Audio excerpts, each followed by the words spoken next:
And thanks for joining us on another busy night of all things people, power, and politics. This is The Pulse. I'm Rup Raj. We're glad you made us your home for unbiased political news each and every night. We know it's hard to tell what's real and what's not on social media. So that's why we say every night, toss that phone aside, depending on what you just saw. Don't let it hit the wall. Let's get you up to speed on what we know as facts right now. Our big story tonight, the state of the race for governor. And with a little more than a year to go before the big vote and less than a year before the primary, the candidates are making a major push. Republican Perry Johnson, Coleman Young Jr., a Democrat, and Charmaine Bond, a conservative-leaning independent, with what they'd like to see in our state's next leader. And speaking of people who are vying for that job, State Senate Minority Leader Aric Nesbitt is back in Studio C as we continue round two of our candidate interviews on The Pulse. But we begin with the latest in the Jeffrey Epstein investigation. A day after the House Oversight Committee releases the documents, we're hearing from some of the Epstein survivors as they spoke out on Capitol Hill. You'll hear from them and President Trump's response in just a second. But first, what's in the documents? A lot of it was what's already known publicly or already what's available. Hundreds of images of years-old court filings in the Epstein case, along with what looks like body cam video from police searches as well. Now, there were also recordings and summaries of police interviews with some of the victims. Again, most of this was already made public, if not all of it, but on Capitol Hill today, survivors kept up their calls for justice. This is a crime that, by our Justice Department's own admission, has 1,000 victims. 1,000 victims. Do you know 1,000 people? Think of the enormity of that. Could you be okay with a crime happening in your community to 1,000 girls and young women and not holding the perpetrators accountable? I think not. Congress must choose. Will you continue to protect predators, or will you finally protect survivors? Transparency is justice. Release the files, end the secrecy, and stand with us in declaring that no one, no billionaires, no politicians, not world leaders, is above the law. Now, we know President Trump was an acquaintance with Epstein until he broke off his relationship in 2005, along with a slew of Democrats in the world of politics and Hollywood, including former President Bill Clinton. There have been calls to figure out who knew what about Epstein's crimes. President Trump was asked about the files in the Oval Office, including why the DOJ is redacting files and if they're protecting friends or donors. Here's what he had to say about that. This is a Democrat hoax that never ends. You know, it reminds me a little of the Kennedy situation. We gave him everything over and over again, more and more and more, and nobody's ever satisfied. From what I understand, I could check, but from what I understand, thousands of pages of documents have been given. But it's really a Democrat hoax because they're trying to get people to talk about something that's totally irrelevant to the success that we've had as a nation since I've been president. House Democrats and some Republicans are trying to work around House Speaker Mike Johnson's control of the floor to hold a vote to require the DOJ to release all of the files. You'll remember Johnson sent lawmakers home early this summer to try to avoid that kind of a vote. And keep this in mind, this isn't a story that just one party wants to know about. I know he said Democratic hoax. This was actually a huge surge of interest from who? MAGA Republican supporters that spearheaded so much of the interest. President Trump, a few months back, clapped back at his own followers who expressed interest in the files, calling them, quote, weaklings, stupid, and foolish. Still, many on both sides of the aisle said they want to know what happened. Stay tuned. A lot going on in the world of politics, so let's pick up the pace and run through some of the other big stories we're following right now on this night. A federal judge reverses the billions of bucks in federal cuts to Harvard University. That's a major win for the school as it battles with the Trump administration. The judge ruled the cuts were illegal retaliation for Harvard not following the White House's demands. Those demands included changes for how it runs itself and its policies. The feds had tied the freezes to delays in how Harvard dealt with anti-Semitism on campus, but the judge said the federally funded research had little connection to that. Federal health officials agreed to restore health and science websites and data to settle a lawsuit with doctors and other groups. Those pages included data on pregnancy risk, opioid addiction, and the AIDS epidemic. They were deleted after an executive order told agencies to stop using the term gender in policies and documents. They saw it as a way to stop promoting what's called gender ideology. The groups who sued called it government overreach. And as we look ahead to the midterm elections, a new report says the White House is trying to change the narrative on the president's budget bill. Fox News congressional reporter Aisha Hasni says the White House told House Republicans to call it the Working Families Tax Cuts Plan and not the Big Beautiful Bill as was penned by President Trump. The reason? They want to sell it to voters better ahead of the midterms. The budget bill faced fierce criticism because it paid for those tax breaks in part with massive cuts to Medicaid and also SNAP benefits. And speaking of elections, he's running for governor and he's back in Studio C. We're talking with State Senate Minority Leader Aric Nesbitt. You're watching The Pulse here on Fox 2.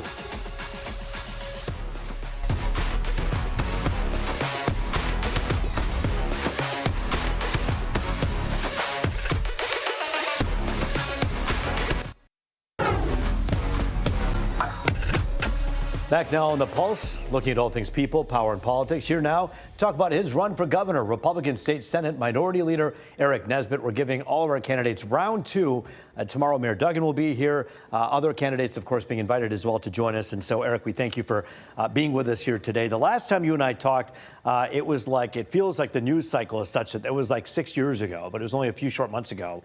How is it going on the campaign trail? And what would you say you've learned that you didn't know the last time you visited me about what voters really want? Yeah, somebody who grew up on a family farm and struggled growing up and grew up out in the country and kind of a forgotten part of Michigan. I've already been to over 70 of the 83 counties. I think it's important to bring a message out of positive, of hope, of making sure that people can make it here in Michigan again. And that's what I've been doing, is taking it out there because people are struggling. What you're hearing is that it's tough to make it in Michigan right now, and people want to see that there's actually hope, that they're able to have a vision to say we can make it here in Michigan. Our kids can make it in terms of learning, our businesses can make it, our farmers, our law enforcement officers. And what I'm hearing from around the corners, from Ironwood to Monroe and everywhere in between, is that people just want a fair break to make it here in Michigan. So it's been 7 months since President Trump has been in office, and you and I both were at the inauguration. I covered it. You were there attending. Yes. And he promised that, as he often has, that within a very short time, things would change. Grocery prices would be better. We'd be better with our economy. 7 months later, you just said people are struggling in Michigan. Do you think President Trump's plans are working, and do you think the economy is better off today than it was 7 months ago? Oh, yeah. President Trump has taken a leadership role in making sure we have a Made in America revival, made in the USA.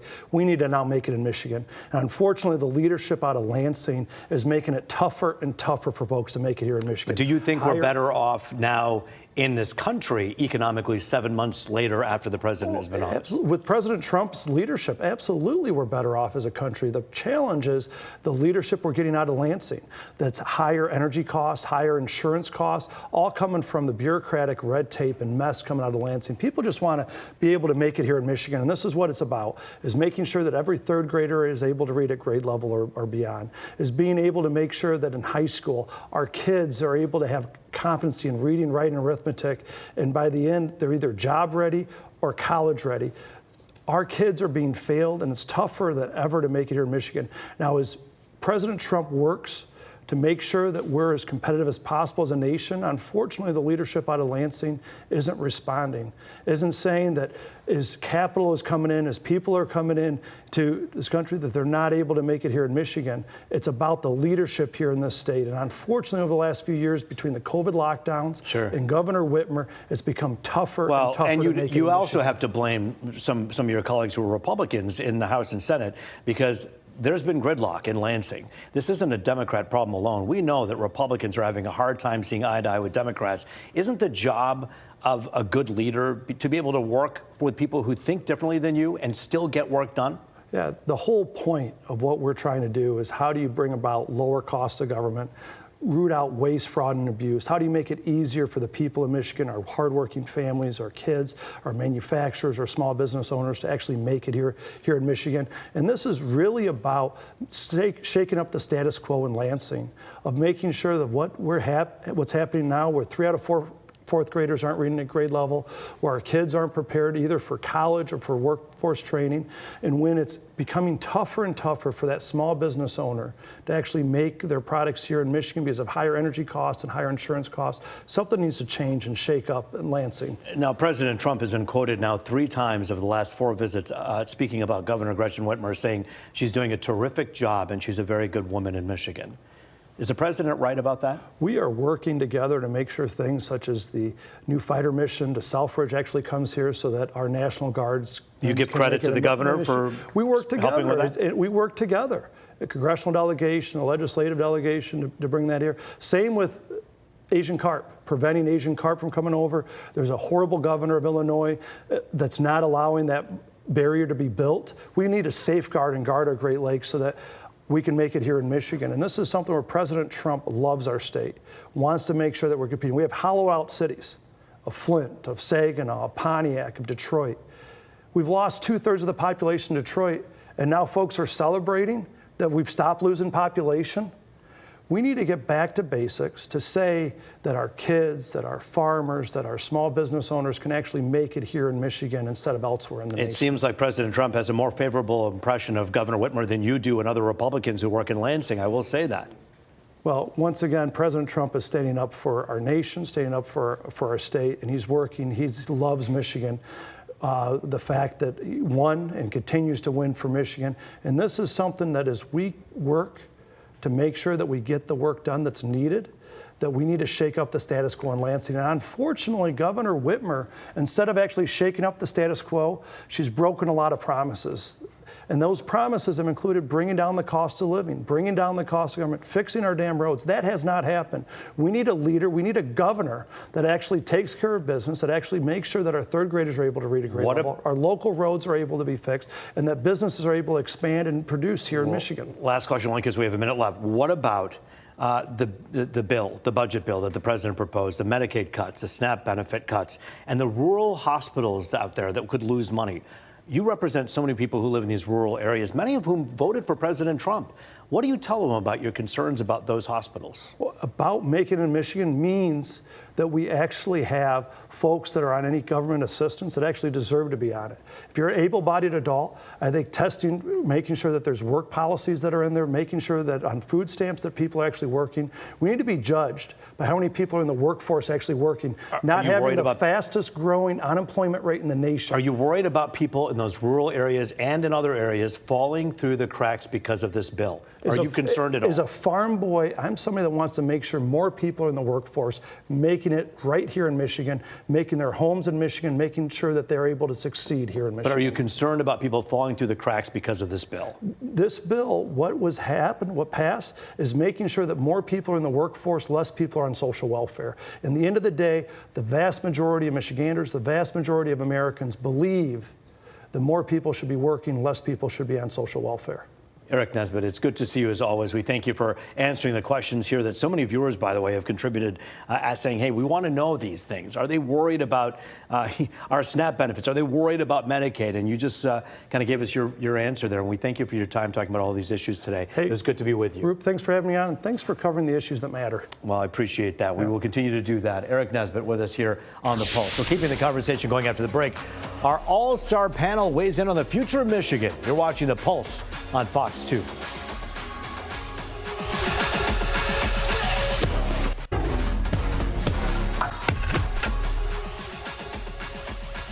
It is People, Power, and Politics. Welcome back to Detroit's only nightly political talk show. This is The Pulse.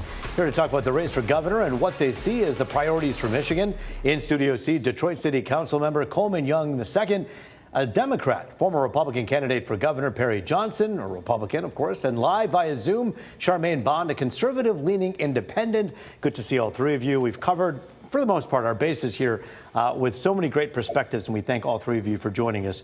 I'm going to begin with you, Charmaine. Ladies first, you hear a lot about the gridlock in Lansing, and look, right now they're still working to get a budget passed so that kids will have money on the table for school. There are so many people concerned about that. What do you make of the current situation in Lansing? Well, right now, I think that Jocelyn Benson more than likely will be the Democratic forerunner. She has a 2 million war chest. She has the name recognition in 83 counties.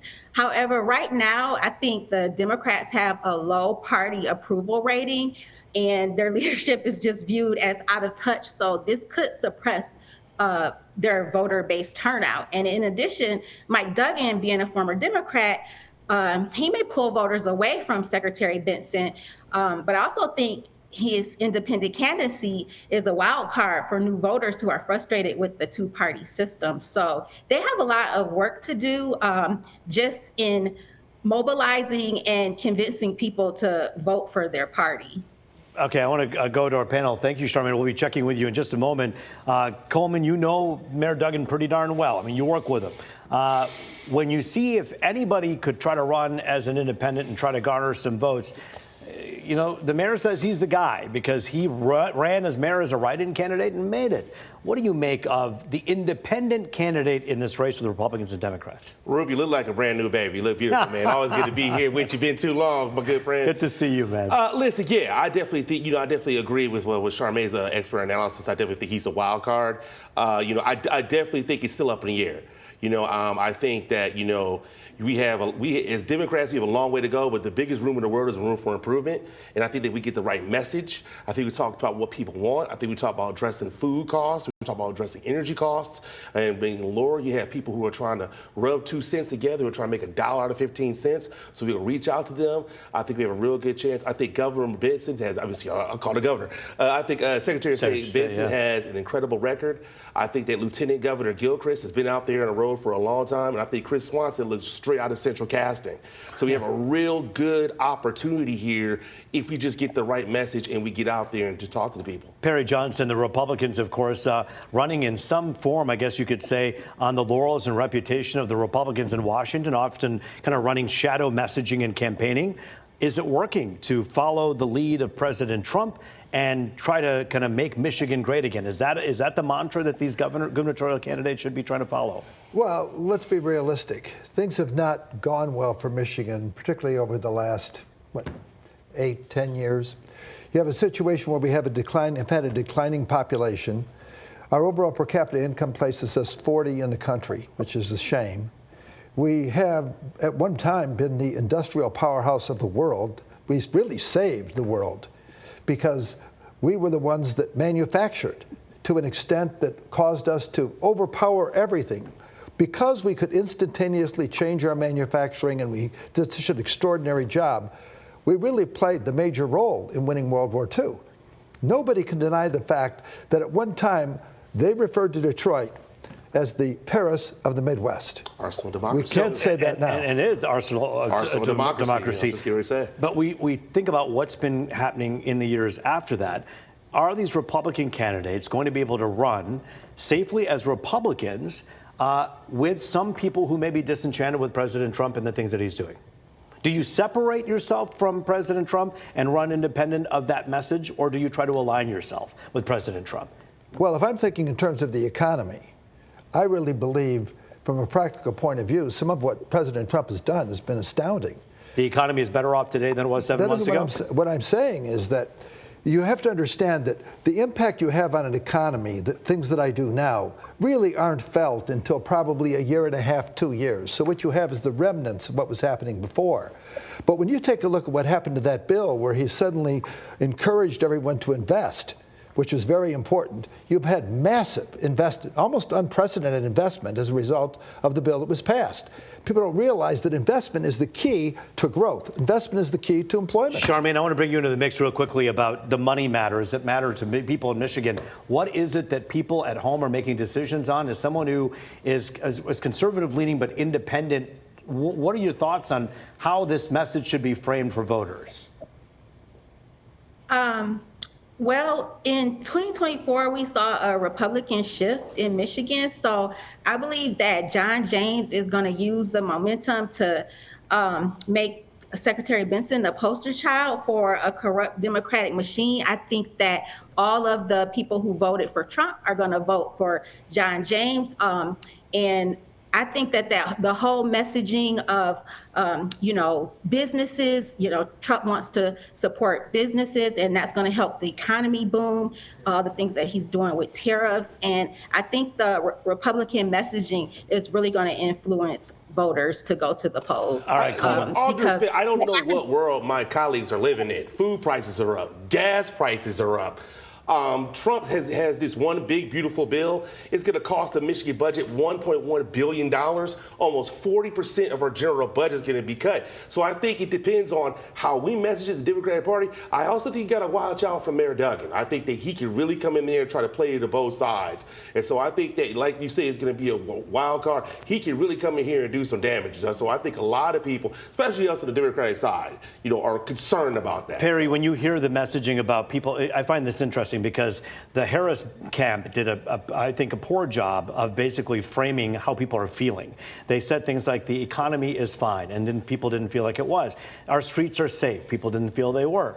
And then at the end, she ended up losing. But they talked about what signs should be on the bathroom and all kinds of other issues. Are Republicans dealing with the same issue where they're saying the economy is fine, nothing to see here, when the people at home right now, who aren't Perry Johnson or many others out there, are really feeling the pinch? Should the messaging be more accurate to what people are actually feeling? There's absolutely no question that when you take a look at what's happening over the period of the last, I would say, couple of months, that when you take a look at the sector of the population, the group that makes under $80,000 a year, it's been very, very tight because a huge portion of the money that they have goes for food. Yeah. Food prices are basically controlled not by the government, it's supply and demand. If you produce a whole lot of oranges, oranges are cheap. If the oranges are very, very few in number, they're a fortune. Will the tariffs hurt or help grocery prices in your mind? Tariffs are having no impact whatsoever on when they go into effect. A lot of the things that we get, right, are from Mexico. Some of the products we get are from Canada and other parts, right? You are right. In the event that you have some fruits that are being purchased over there, and they're tariffed, then the prices are going to go up on those products. Coleman? But the government can invest more in the supply chain. And we have not done that. We could invest more in infrastructure as well. And I just want to say the reason why the tariffs haven't hit is because, Trump always chickens out. He has never raised the tariffs like he said he was going to at the levels he said he was going to do them. That's why we haven't experienced that. Charmaine, and the reason why they postponed the one big beautiful bill until after the election, because they didn't want people to feel the cuts while they were running. And he's always negotiating. Well, the bottom line is, Charmaine, what are we looking at here? Go ahead. You go ahead, Charmaine. Let's just let the numbers speak for themselves, because the Republican Party, they're actually up 2 million voters, and the Democrat Party is down 2 million voters. So, I mean, what does that tell you? Like, I feel like you all keep trying to overlook what the voters want. This is what the voters voted for. If they you know what? Bottom line is, I'll tell you this, as someone who's not taking any sides here, get on podcasts, talk to everyday people about what matters to them. President Trump did that, and because of that, he got a lot of people voting for him that otherwise wouldn't. Charmaine, Bond, it's good to see you. Coleman, always great to see you. Thank you. Perry, thanks for joining us as always. Great to see you as well. Always a pleasure. Hope to see you in person, Charmaine. That is the Pulse for tonight. We thank you for joining us. I'm Roop Raj, as always. It was great to be with you. Thank you.